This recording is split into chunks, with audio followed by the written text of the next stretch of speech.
All right, here we are.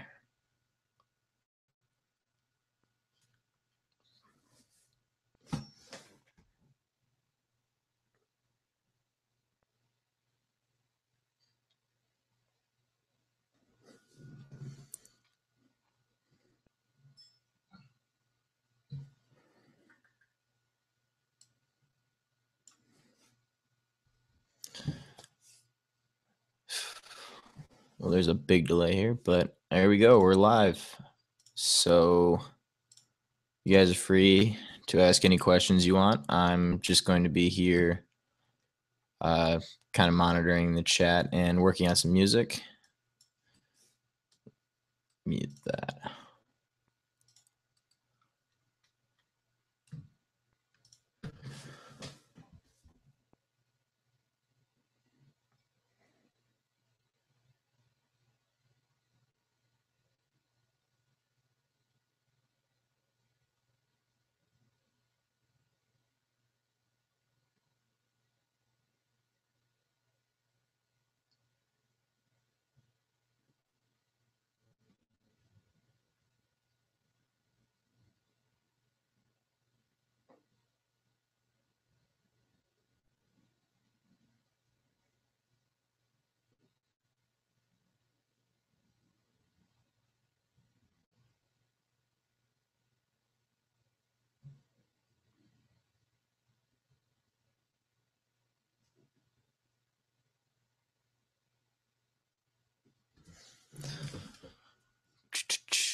All right, so I see we're starting to get some people now. So for those of you just getting in here, basically I'm just going to be working on some music. I don't know necessarily a way to show you my screen.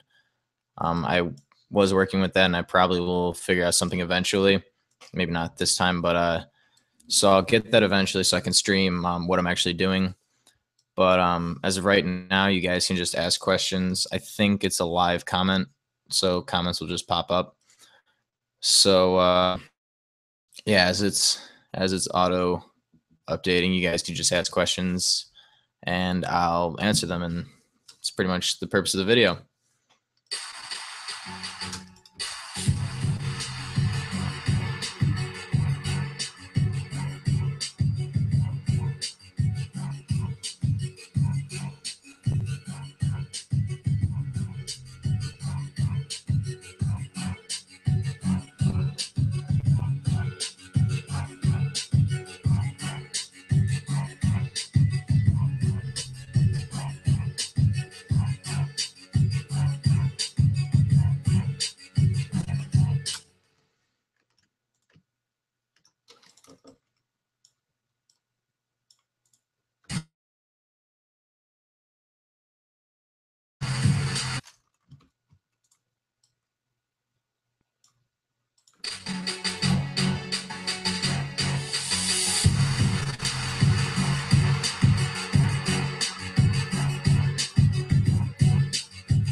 So for those of you just coming in, there is a chat somewhere, whether it's on Google Plus Hangouts or the YouTube chat.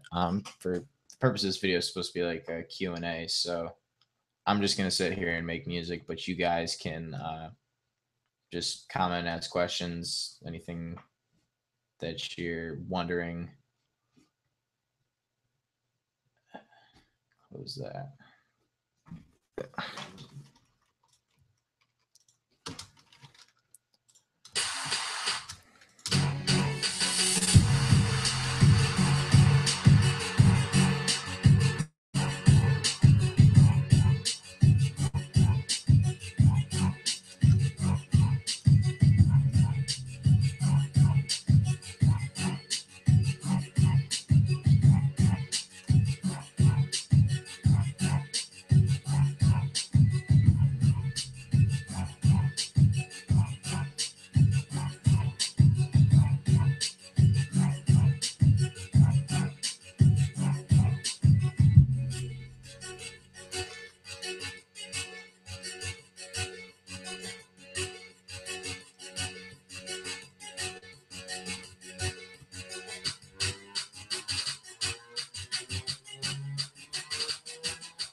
All right, so it finally refreshed. I am sorry for everyone who has been commenting, and I wasn't seeing them. My computer was acting up, and finally the. All right, so let's see some of these. Uh, uh, so that's what your favorite. Yeah. If they're successful, Umbros, then yes, I plan on doing a lot more streams in the future. Hopefully, once I get, like I said earlier, a video capture device, and I can actually show you guys what I'm working on. And as you know, the songs are getting better as I progress. I feel like um, that's something that would be successful considering Dead Mouse, and I've seen Porter Robinson do a couple, and they're actually pretty well done and get a lot of views. So I like what they're doing there. Let's see. Favorite ice cream flavor. I'm a big cookies and cream fan. Definitely a big cookies and cream fan. Bots. What is opinion best song of the year so far? Ooh, that is a tough question. I don't know. Um, best song of the year. Well, it's almost the end of 2014, so it's been a pretty long year. And I'm not really. Oh, wow. That is. Um, I don't know. I mean, I'm a diehard Dylan Francis fan. I've seen him live. He's incredible, and I love his new album that's coming out. He's been showing a lot of his music on SoundCloud, and yes, I love a lot of what he's been putting out lately.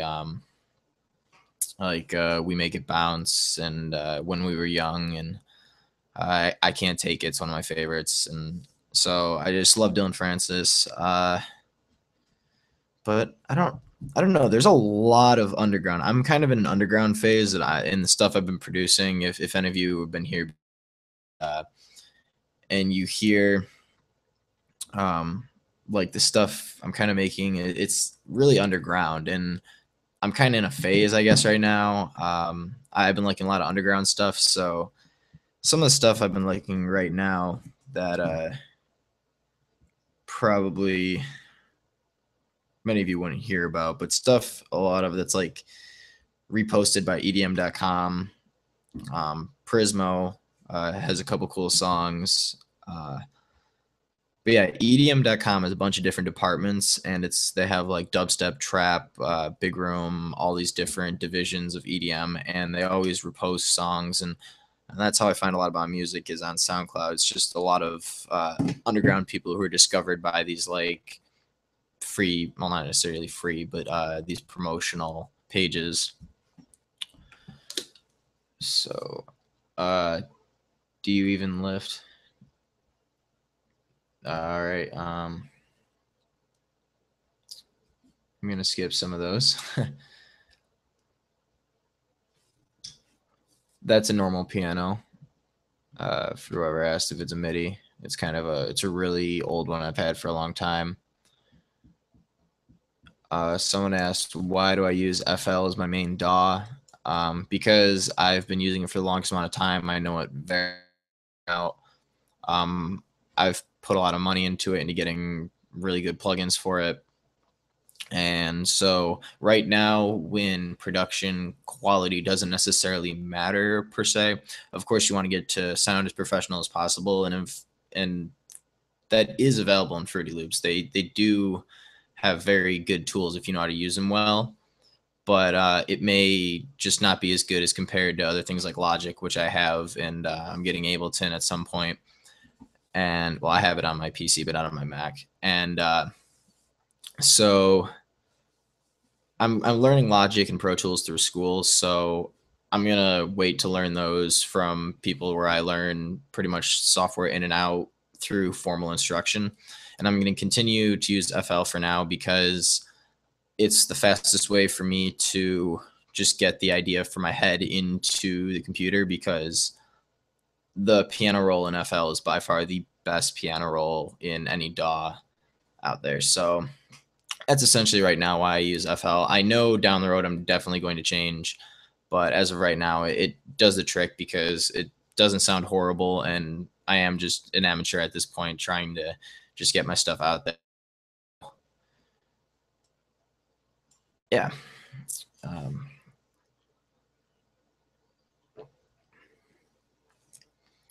Wildfire again. Yes, I've used Harmor. I have it. I don't use it a lot, and I don't use it like Seamless does, using it like a formant filter, or what is he resampling something. He uses crazy filters on it with and makes growls that are really really cool. But yeah, I haven't really used it to that extent, but I've played around with some of the settings, and it's a pretty good plugin for being made by Image Line, just for in FL Studio.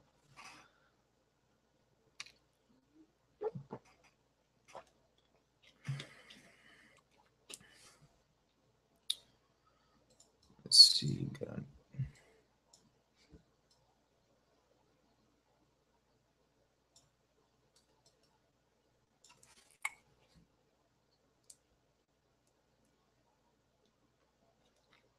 I'm assuming when someone said what mice you got there, I'm assuming it's the mic. This one, just for the purpose of the stream, I have this Sennheiser. I don't even know what model it is.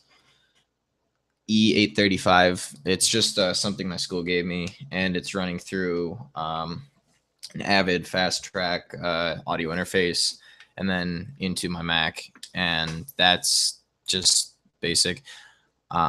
Just because it's since I can run it through an interface, I can boost the gain up and have it so you can hear me a little better. And but when I do my tutorials normally, I'll use you can see in the back here, it's a Behringer C1, which is a little better quality, and I have the pop filter on there. But it is USB, so I can't run phantom powder. I can't run phantom power through it because I can't plug it into the interface. So that's what I'm using for this.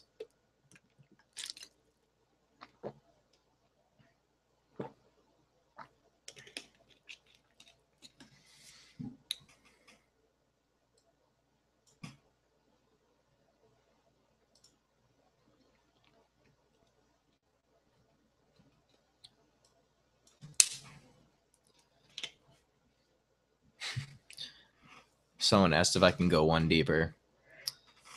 Actually, about that, I think the reason behind one deeper is because, I mean, DJ Hansel is a deep house DJ, and it's, I don't know, it's not really my thing. I can vibe to it. He actually, when I went to see him in New York City, he played. I don't know exactly how long his set was supposed to be. It was probably a little over an hour, but when he went up to play, he did like a, I don't know, 40-minute set as Dylan Francis.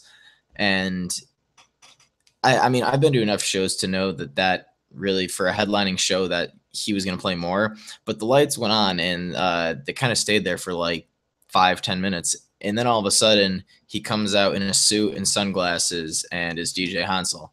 So that, I don't know if any of you have seen him, but he basically really takes that to seriously, and he changed and had a whole deep house set in his concert, which was kind of cool.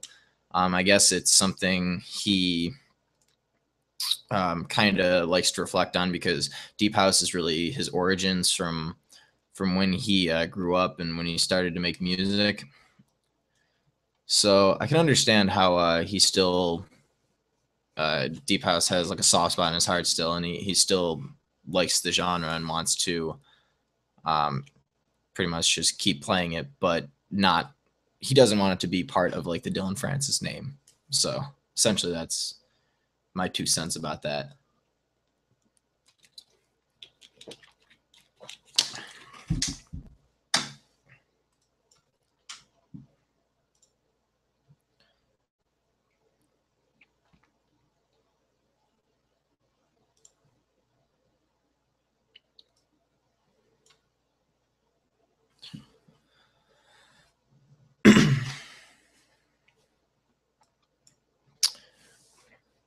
Rafiks says, hey from Poland.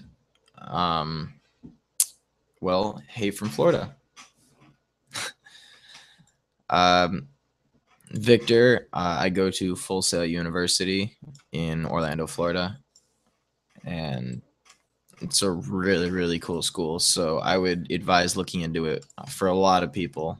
And they have international programs too.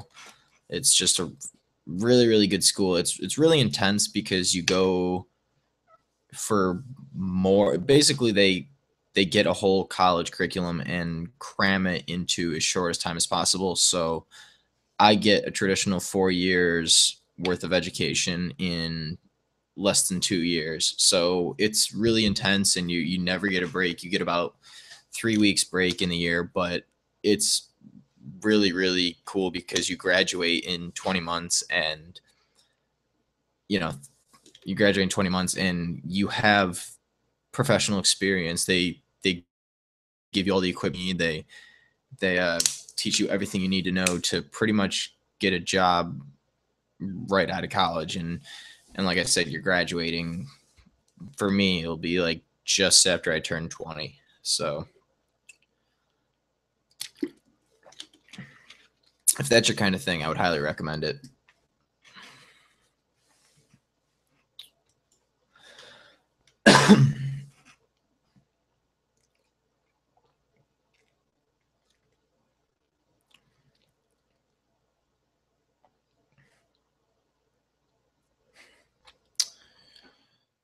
All right. Well, are you DJing a lot or just sometimes? Well, I used to DJ about every other week back in my hometown, but since I moved, I've kind of been steering away from that and focusing on production a lot. I mean, there are a bunch of clubs around. I have been asked a couple times and I've always denied them.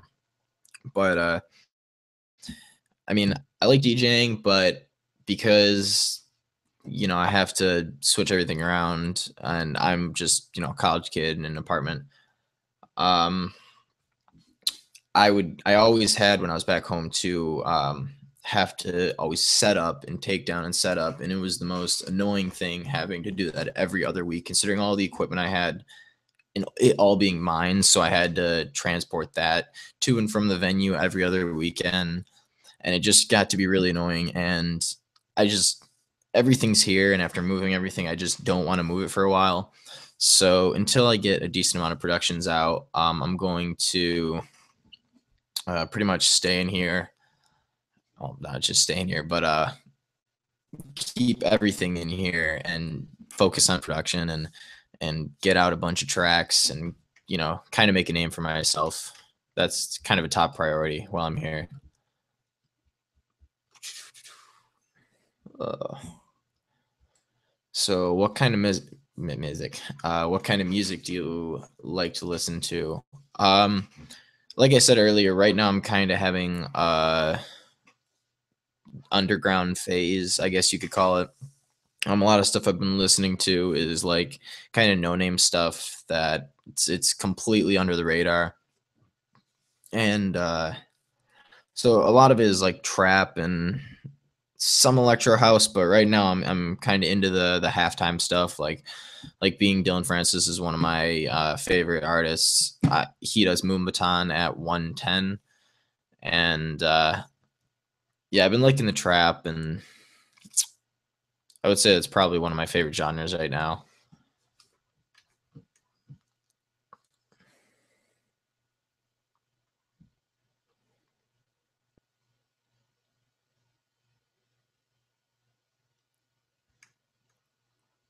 All right, so one question is, what's the difference between two keyboards?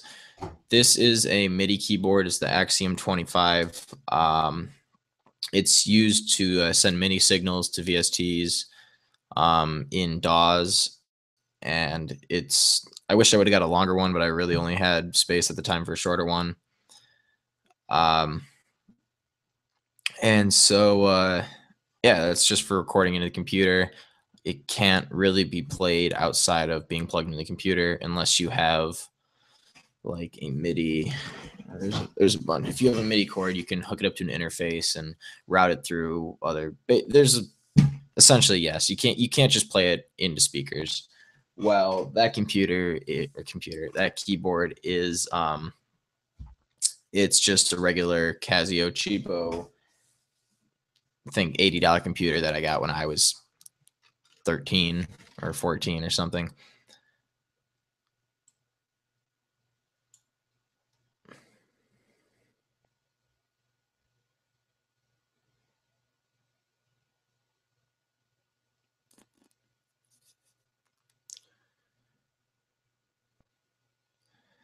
Another question from kind of long ago. If you had to pick one synth to use, which one would it be? Probably Massive. Massive is just anything from deep sub growls to high synth. It's everything in between and can be modulated to pretty much anything. Uh, another one. How old are you? I'm 18. Almost 19. Are your teachers in school teaching you about music or DJing?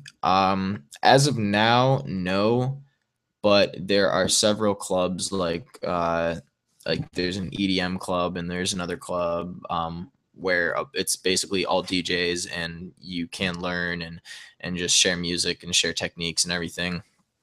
And so I haven't gone to any of those meetings, but I can go to those in the future. And it's just a bunch of DJs hanging out and making music and stuff.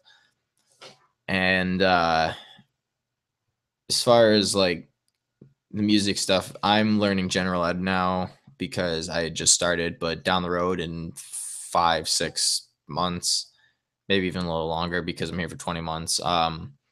That's when we get into like the music production and the recording concepts and all of the fundamentals of music and music theory and basically all these classes that will gear us towards recording arts because that's my degree program.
Umbros. I don't think I said that, but how long I've been producing? I've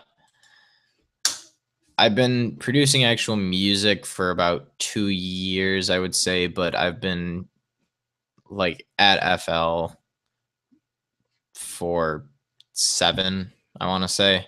Yeah, almost 7. But that's just been messing around. I've actually only been into like understanding not necessarily music theory, but like sound design concepts. And yeah, so it's been about 2 years that it's been like actual producing tracks with structure and releasing them to the public and trying to make a name for myself.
Just gotta move something around real quick.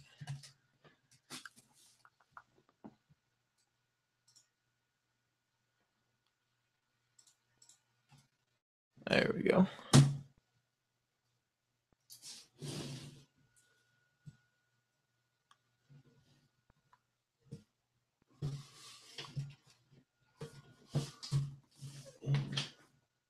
And now we can move you back.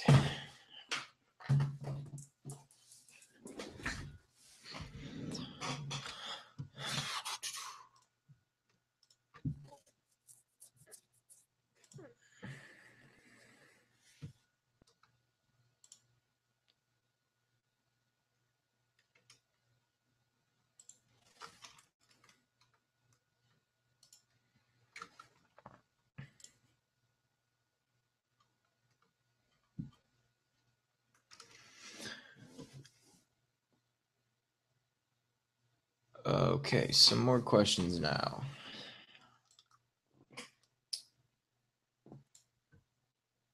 Do you think if I'm playing just the piano, because I don't have any musical school near me where I can learn about producing music? DJing really is kind of a different type of skill set than producing or playing music. It just the hardest thing about it is just kind of matching beats. I mean, there are ways to kind of fake it by like syncing and it's good for beginners to get into it. But like when you get into real like matching pitches and matching beats, it really just takes a lot of understanding music structure and listening to two things at once, where you're monitoring the track that you're fading in while the other deck is playing a song. So that's essentially it. It's just, it, I would say, short answer, no. It's you can still be a DJ just because you don't have a whole lot of music experience. You just need to be willing to put in a lot of work because it is easier with music background and understanding all the concepts and everything. But my friend from scratch doesn't know anything about electronic music, and he was able to pick it up relatively quickly. So yeah, what else is on here? How long does the kind of your track take? Wow, that was butchered. But how long does a track take on average? I'd say from start to finish of actual work time, probably be close to 15 to 20 hours.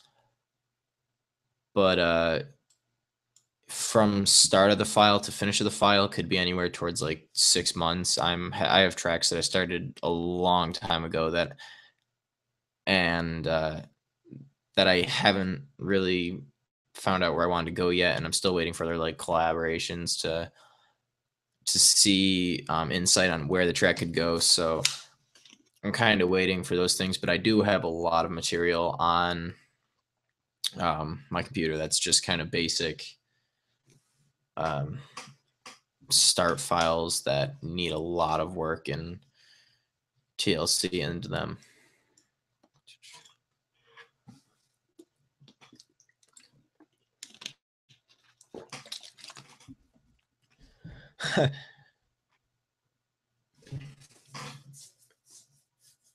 Federico House, Dakara. Regardless, he asked, "How often do you counter producer's block?" And that's funny because every time, every day, all the time, every single day, I have producer's block, and that's kind of why I have like half-made files. I have most of the time it's the drop. If it's not the drop, if I have something that could work as a drop, it's the intro where it's just like the kick and I need to I can't find a way to like get the vibe going for the drop through the kick and through like loops. I'm not really too great at making loops. So that it's just the intro. sometimes I get a really great intro in my head and I can just throw it down and like this one. I mean, it's not too much of an intro, but it's just like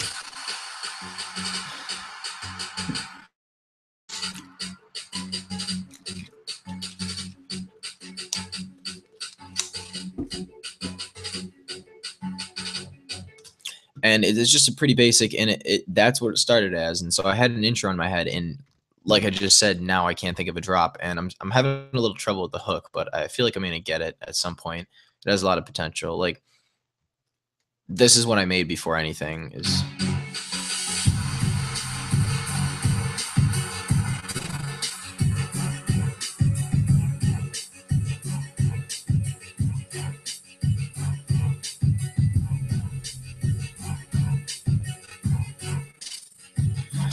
And so that's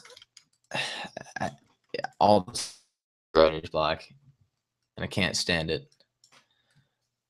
Um, do you want any specific people on YouTube to learn about production?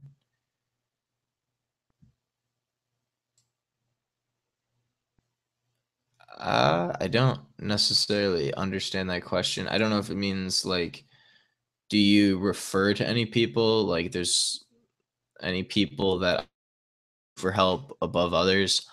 Not necessarily. Although I do, if I have a quick problem, most of the time I try to figure it out myself. But if I have a quick problem that I need to find on YouTube, I'll just do a search, and whoever has the most relevant, um, source, maybe most views, whatever one is most credible, where I can see where I'm not wasting my time. Just the first source is hopefully the most accurate.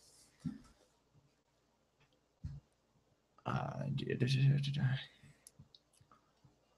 trying to say 3 or more layers together, and I can never get them to merge well.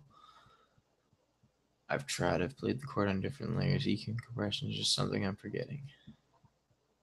Well, I guess I would say if the 3 layers aren't merging together, first of all, it depends what the layers are. Generally, if you're doing like a lead, if the layers are just a general lead, bass, and maybe just like, I don't know if you'd include drums in there, but if you have just like, let's say lead, bass, and kick, um, then I would try EQing and cut off the lows of the lead, the highs of the bass, side chain them to the kicks, so then nothing's interfering with each other, and that should make them all come out pretty clear. But if you're talking about like layering multiple synths, um, yeah, if you're talking about doing multiple synths like in a particular sound, like in a drop, and you want to layer 3 types of sounds, I would say listen to each one individually, decide which one you want to be most prominent, and make that like the let's see, what should I call it? You make that like the mid to higher sections, and like if you have a synth in there, like a chord or a higher lead, you just kind of make that the high. Basically, it's just like compressing and EQing and just making sure nothing overlaps, because that is the biggest part of what makes sound really clipping and kind of distorted. It's just a bunch of sounds overlapping and it sounds fuzzy, and you just want the cleanest audio possible.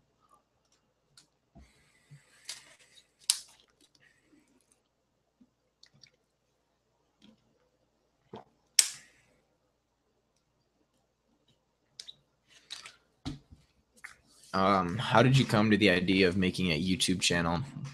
Well, actually, I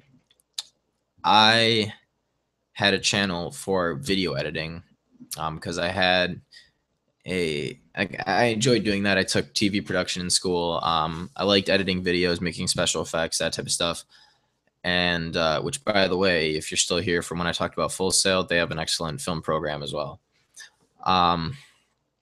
So that's why it's called Digital Video FX. It was just I like doing digital video FX on videos, and I released like a video.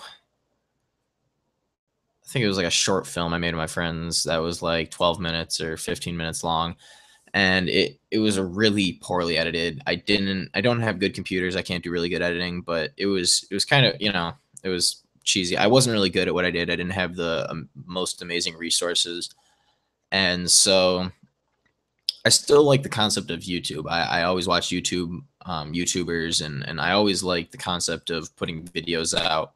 So at the time, I was still using FL, dabbling around, not doing anything too seriously, knowing I wasn't, gonna release anything, just making it for my own personal enjoyment.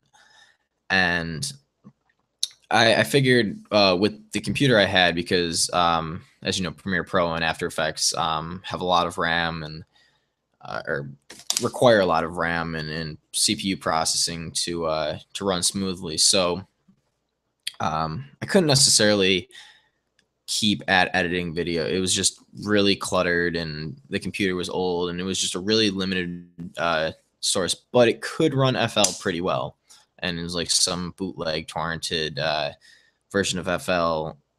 I think it was 7, and it was like the third computer that I had it on, and this was the first time that I actually had thought about making a YouTube channel and everything. So I figured,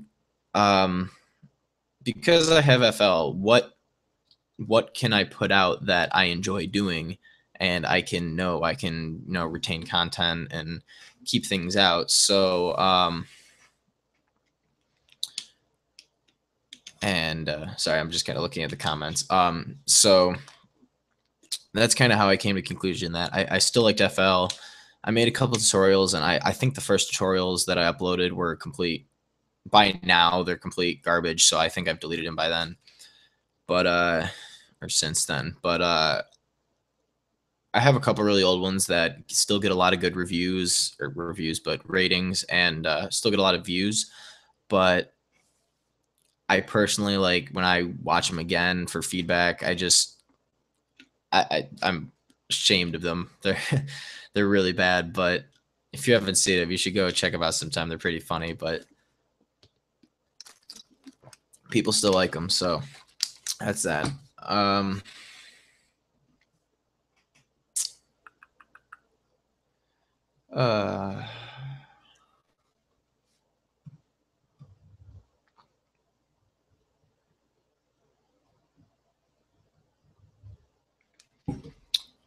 Edif asked for essentially writer's block or producer's block, I guess, as I already said. If you weren't here before, basically, he asked, should he wait for inspiration to come back, or should he just kind of push on?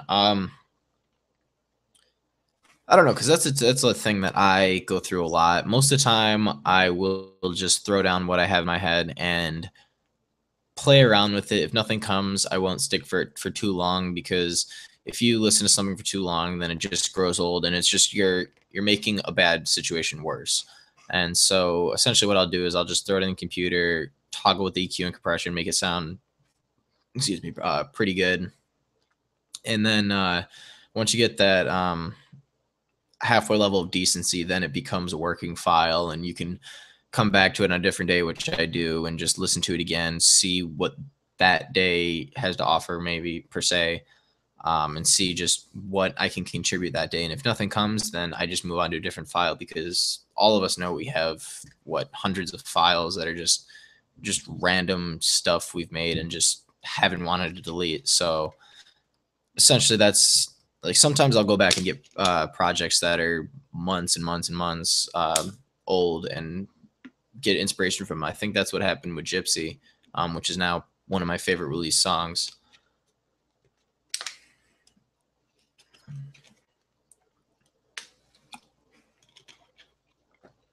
How should I learn how to create melodies? Well, the biggest part of melodies is just music production. I am failing. Is music theory. And when applied to music production, that's essentially uh, what you need to make melodies. You just, of course, part of it's artistic ability, and that's part of me because I'm not extremely fluent in music product, or I almost did again, music theory, but I mean, I know basic chord structures and I do know general um, chord progressions and structure, and that kind of helps me towards it. But that I would really, if you don't know music theory, I would really look into it because it's pretty much general education of music production. Bots asked, "What's the name of the first song you got released on a label?" I am actually not signed to a label, and I never have been. I am currently being looked at by one, but that is not a guarantee, and I still need to get stuff out. So until I kind of get projects on the roll, um, it's just I'm kind of sitting duck. So that's where I stand at that. Another question: What's the best place to network with other producers? I'm not really too sure about other places, but I would say just off the bat, my school, Full Sail. But I don't want to sound like biased towards that. Um,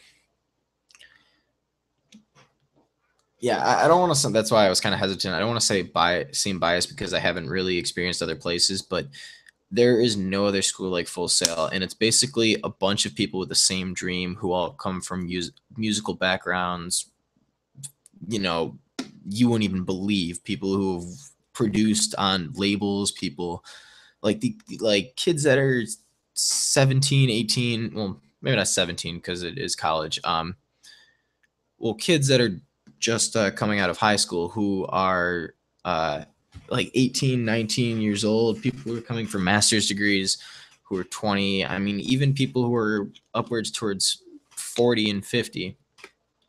And it's, it's such a cool environment. And all these people have all this experience. And basically, they force you to network with each other. They do a lot of group projects, a lot of orienting with each other because they want you to make connections. They want you to know people because you never know who's going to become who in the future. And meeting someone now and becoming friends with them and making contact with them could be your big break later down the road. And so that's what I would say for best place to network.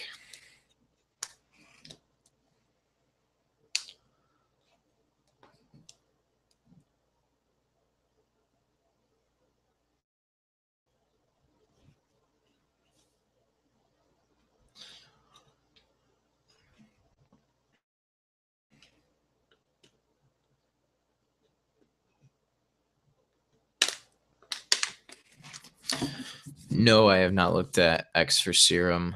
And for Edith, how can I make it more catchy and punchy?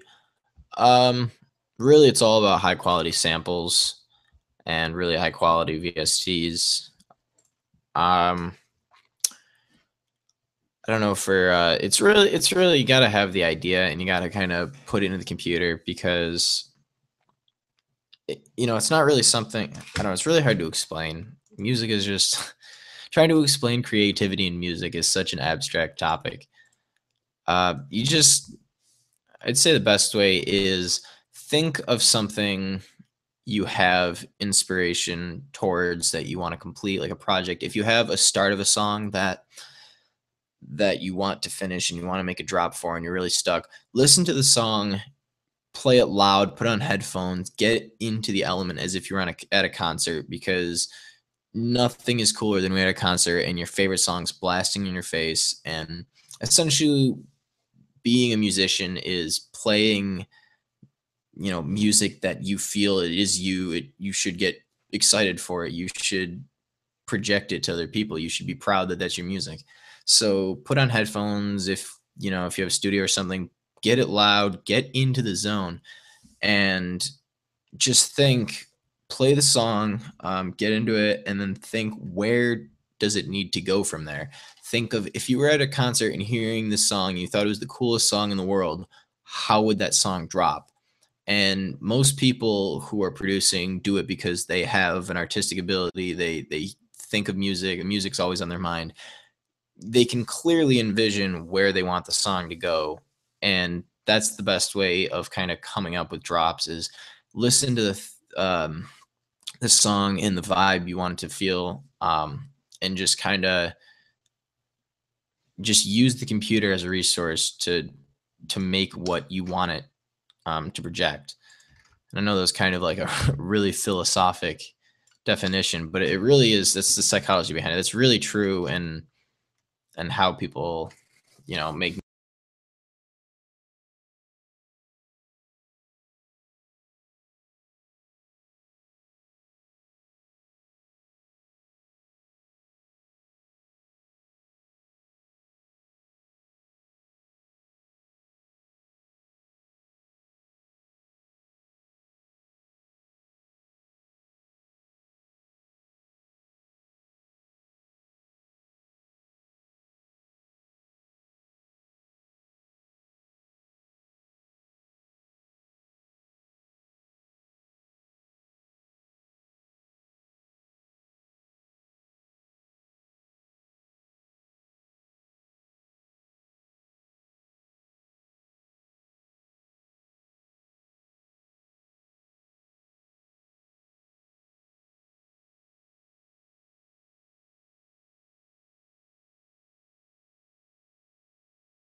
All right, there we go. I apologize for that. For some reason, my connection just went off, but I never disconnected from the internet from my other computer, so it was really weird. Regardless, I'm back, and some more comments.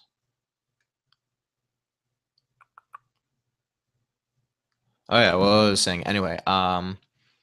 Is my FL pirated? No, I bought the producer edition, and I bought. I found a way to make it really cheap. I mean, you still had to put forward a couple $100, but compared to what it could have cost if I were to buy it a different method, I bought like a basic edition with an upgrade, because if you buy just the upgraded version would have been like $300, but the basic version was like 150, or let's just say 150, and then the upgrade was like 60. So it ended up being like $100 or so cheaper. And then I also bought a 3-pack of these plugin things on imageline.com. They have like these cool 3-packs, and and they have you pay a certain price, let's say $100, and you get to pick any 3 plugins in their list of plugins. And so I took advantage of that. It was like a special sale. I don't even know how I found out about it, if there was like an email or something, or I just went to the website and happened to see it. But so I had remembered that for some reason I was able to get 3 plugins that were each individually like $80 or something from ImageLine. I think it was like Harmer, Harmless, and Grossbeat or something. But they're each various prices, totaling like $200 or more, and I ended up paying like $90. Yeah. So I really took advantage of all the plugins that they had to offer, and I don't particularly use them that much. Like I said earlier, Harmless and Harmer, I don't use them that much, but I like having them and having the full version.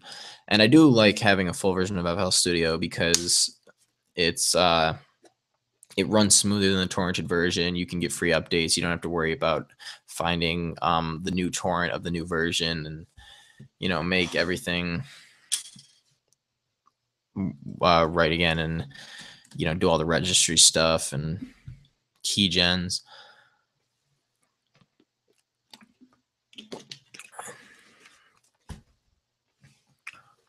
All right, Abdu asks if I use another DAW like Cubase or Ableton.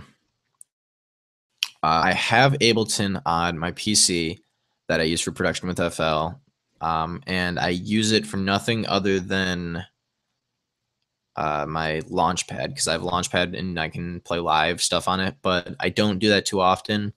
But disposal, that Ableton, I believe, is pirated, but I never use it. Even if it still works, I don't even know.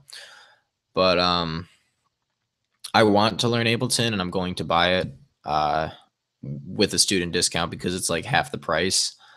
So I'm going to take advantage of that when I get some money for that. But I pretty much produce primarily in FL Studio for now. But then I have Logic and I have Pro Tools on my Mac for school. And I'm going to learn that in many months to come when the program's in the low. Yeah, I'll learn those down the road. But for now, I'm just going to stick with FL because I'm most comfortable in that.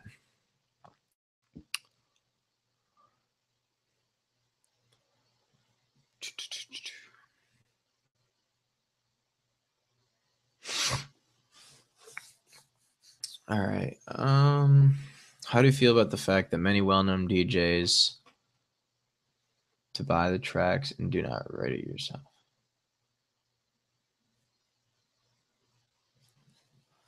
I just it's music industry, it's going to just people are going to do what it takes to make money, and even if it's sampling every song and just making it as generic as possible and putting stuff out there, people like it. And the pop artists that you hear, they're always on the radio. You may think they're very annoying, but they do it constantly because it works. People like it for some reason. It gets the money. It gets on the radio. It gets spread to people, and everyone hears it. It gets in people's heads. And the same thing is kind of like in the EDM industry. Like every big room sound, like I kind of said in the other one, sounds pretty much the same, but it's for a reason. It's because people like it. I mean, just because I don't like it doesn't mean anything. It's just my opinion. It's people like it. People listen to it, and they're gonna keep putting it out. Like, I mean, you listen to any of the stuff Hardwell or like Tiesto puts out, and a lot of it sounds the same in similar drops, especially Martin Garrix's first like 7 songs. They all sounded the exact same with the same synth, but just in a different rhythm. And then next big successful track was Wizard, which was I don't even get me started, but it works. There's a reason why he's an 18-year-old millionaire. I mean, he does what people want. So people are gonna, just throw out the same type of stuff, and it's just music industry. Got to live with it. And I mean, like I even kind of said earlier, or was thinking about it, can't remember what I said, but I mean, even yeah, it was actually a comment of someone who pointed something out about mainstream, and even if because I like the genre, I don't like big room. I'm not going to produce big room. I'm not going to get big from big room, but that's fine. And they can play. They're always the ones playing main stage, playing the headlining covers. And I'm into trap halftime stuff, kind of the underground stuff. Like I said, that's not popular. So even if the height of my career, the biggest shows I play are kind of like side stage at Tomorrowland or something, or just some little tent in at like Warp Tour, I'm still gonna be okay with that because you know that's my thing. That's my type of genre. That's the type of image I'm going for. I don't need to be playing 30,000 attendee shows because that's it's just not the image I'm going for. I mean, that'd be cool if people were to like my music and that many people were to come and see it, but I'm content with being moderately successful, even if I'm playing shows for a couple thousand people.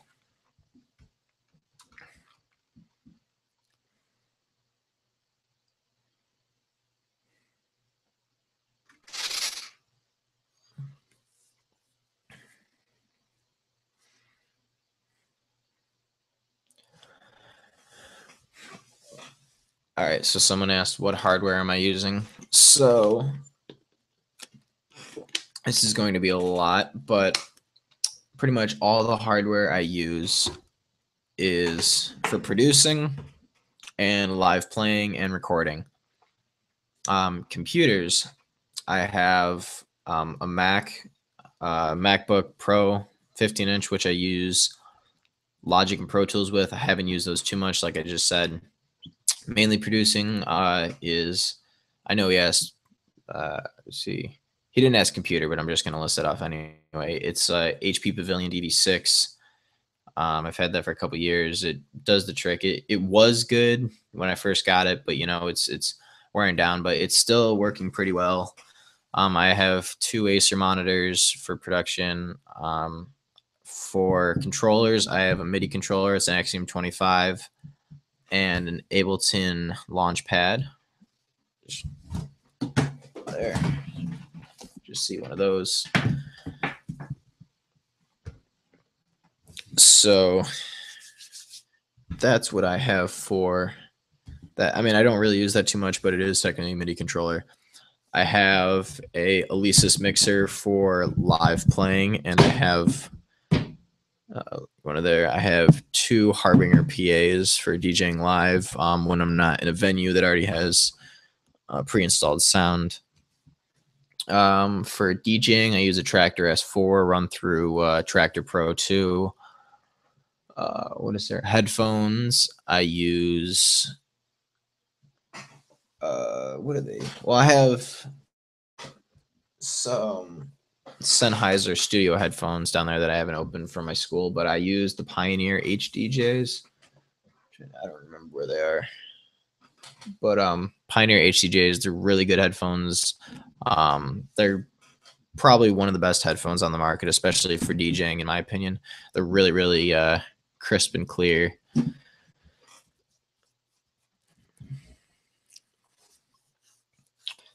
All right, so what's my top 10 DJs for 2014? My personal favorites. All right, 2014. Just gonna go off the bat with Dylan Francis. He's not my favorite per se. I don't necessarily have a favorite, but just these are people who I particularly like and like to listen to. So Dylan Francis is number one. Number two, Porter Robinson.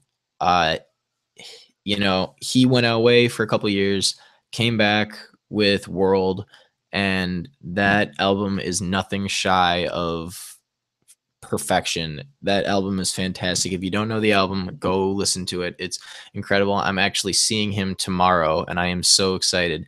He's coming to Orlando, and I get to see his world tour, and it's just freaking. Can't wait for that. So that's number two. Now number three would be Zed. Always loved Zed. He was my first concert I've ever went to. He's just incredible. Yeah,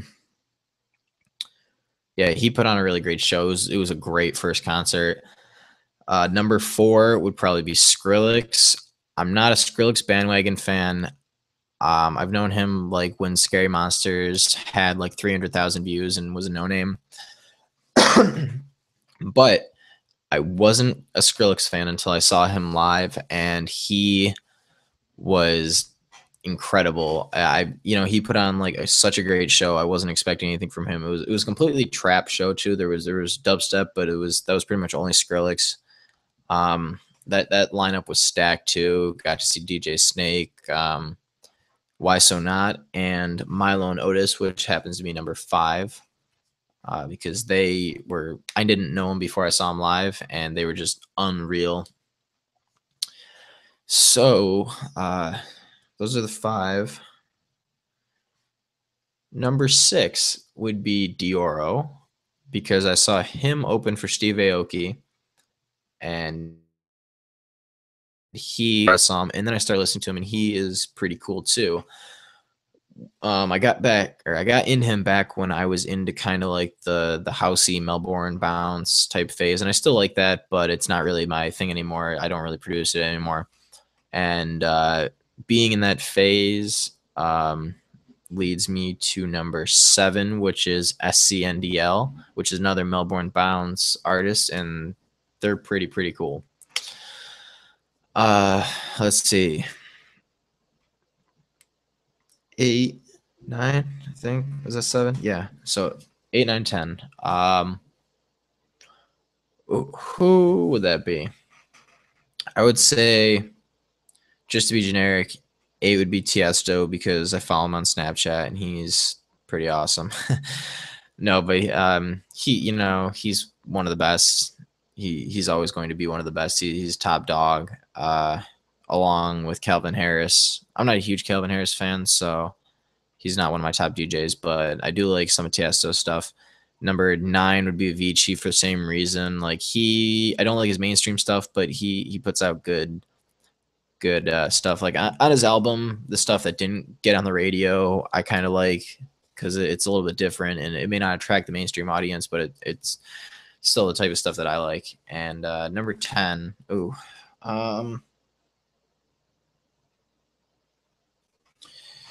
I'd say like Wolfgang Gartner or Fede Legrand, one of the two. Fede he's hit or miss with me. Some of his stuff's really good, some of his stuff's ish. I like his live sets. And he's got pretty good live sets, but actually I don't know why I didn't put Diplo in there somewhere. Diplo would be, just bump everything down and throw Diplo at number like 4. Diplo is incredible. Oh God, you made me realize about Deadmau5. Oh my God, that's true. This is just a whole list of talking about. I was kind of saving Deadmau5. I did have him in my head, but I didn't really throw him down.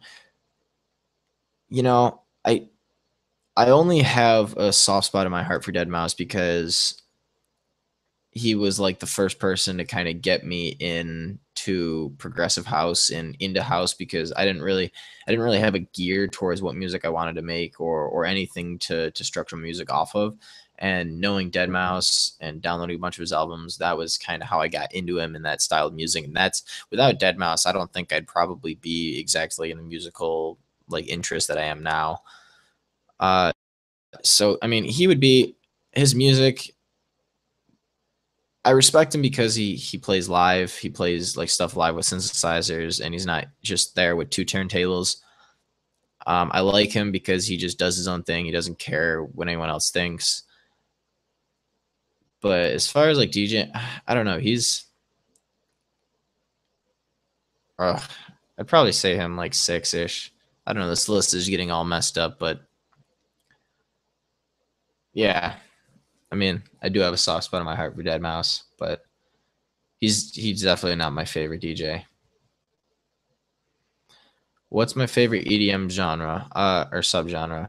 Probably trap, which is the subgenre of EDM. If you want to go there, I don't know if there's. Yeah, I'd say trap right now.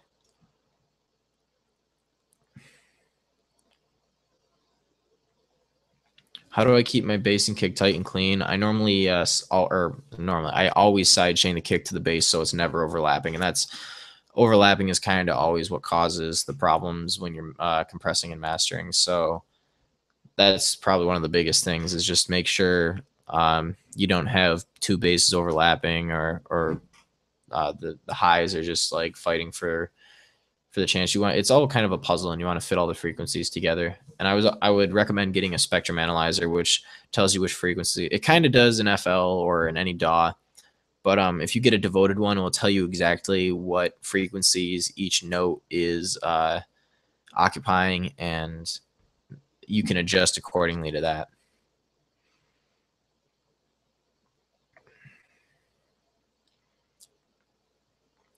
Someone asked if I'm mixing with headphones or studio monitor speakers. I use really good quality speakers that were not studio monitors. That's probably one of the next things I'm going to get. But it has a really nice sub where I can feel each bass tone like super, super crisp and clean. And, you know, the tweeters are really, really good quality, and it has a nice effect knob right here where I can just control everything. And they're really good quality. They're just not, you know, studio monitors, but I do, like I said before, have my Pioneer headphones that are super good quality, and I do master sometimes in with those. Yes, I listen to Keys and Crates all the time for Grayson. Like Dum Dee Dum. I don't know if that was a remix. But yeah, Keys and Crates. Yeah, they did Dum Dee Dum. They did Treat Me Right. There's so many more. I'm just brain dead right now. But yeah, I'm a big Keys and Crates fan.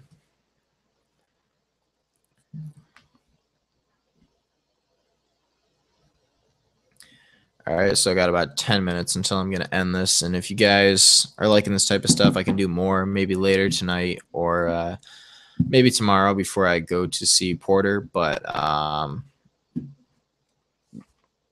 yeah, so I'm going to end this at 6, like I said on the advertisement.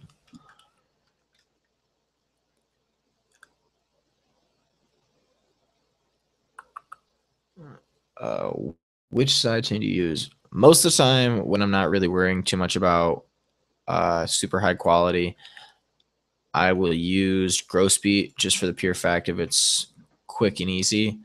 I know multiple ways to do it, and I mean I never really use it too much, but I always turn the volume down a lot on the sidechain. But for the most part, I use Grosbeat just because it's quick, easy. You make 2 clicks. I made a preset for it, and I think it has a preset made, but I made one that I like a little bit better. And yeah, I just, you know, it's a couple clicks. It's easy.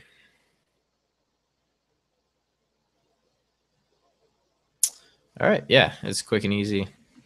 I mean, I get bashed a lot on my videos for a lot of people saying like, "Oh, use Grosbeat. It's really horrible quality." It's quick, easy. It does the job. It's not. You can't really tell. It's not super unprofessional.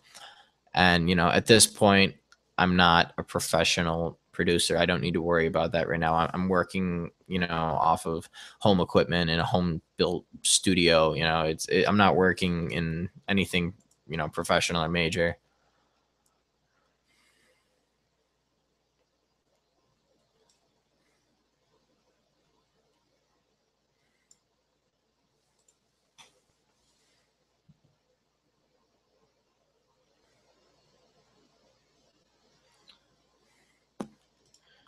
Someone asked me to find or to try out Serum.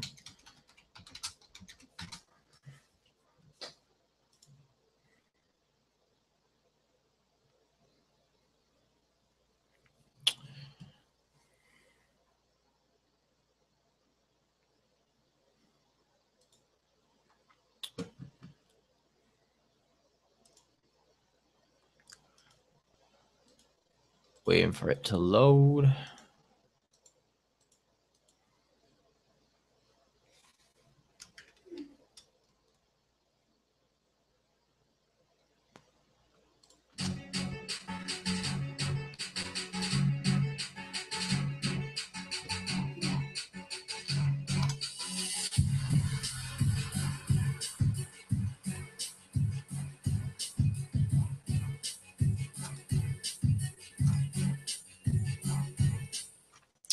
Looks like an interesting plugin. $130 though. It's not really in the budget right now. Wink, wink, the Pirate Bay.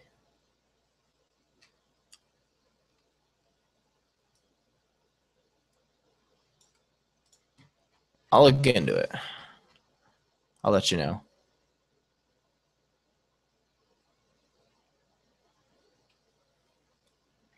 No, I have never listened to Tom Swoon.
How do I start my own sound design? If you mean like producing tracks, I'll generally just try to get ideas on the playlist and just and get the basic song structure and not really worry too much about the sounds. I want the sounds to be good, but you know, if they need or maybe just adjust the sound, then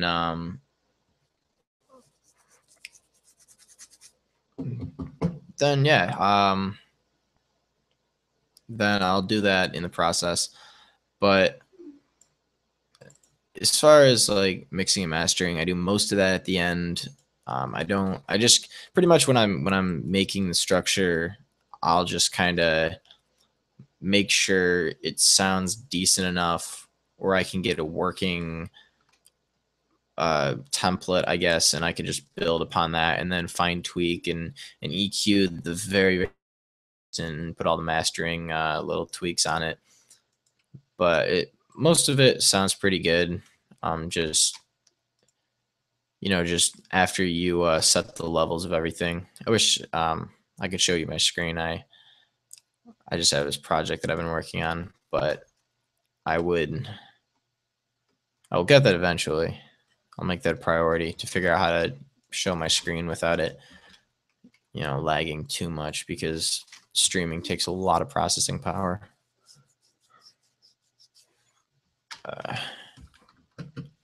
There's just iMessage blowing up. I don't know if you can hear that. It's just zoom, zoom, zoom.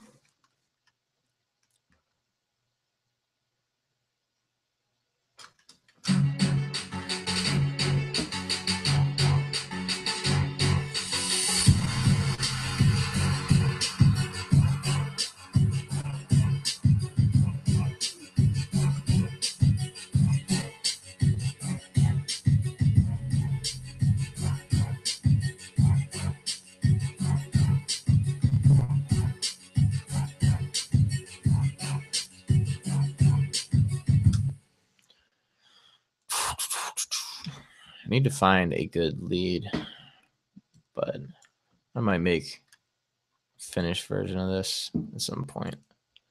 But I'm gonna need to leave in a couple minutes.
All right, so before I leave, I'm just gonna wait for any final lingering questions. If anyone's just wondering anything, real quick, but it is 6 o'clock, the deadline for the chat. So I'll just wait for the delay to end. So it'll be like probably 40 or so seconds. And then as soon as I answer those questions, then I'll end the chat.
So I guess the final question is, are you playing PC games or stuff like this? I mean, apart from like, I don't traditionally play PC games. I mean, minus like Minecraft once in a while when I'm just bored and doing whatever.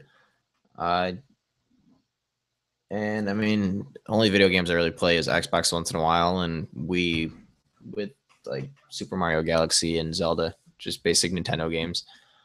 Uh,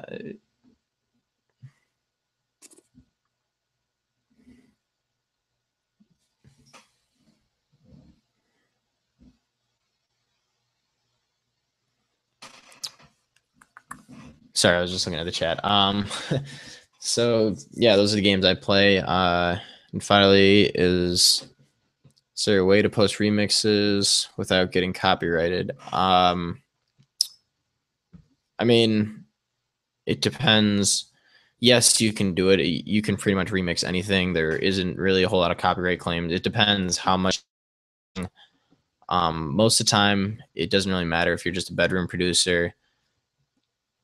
Well, I guess I should say it matters because copyright laws apply to everyone. But if you're using just minuscule parts to sample it, and it's not apparent that you're copywriting, then generally you don't have to worry about any issues.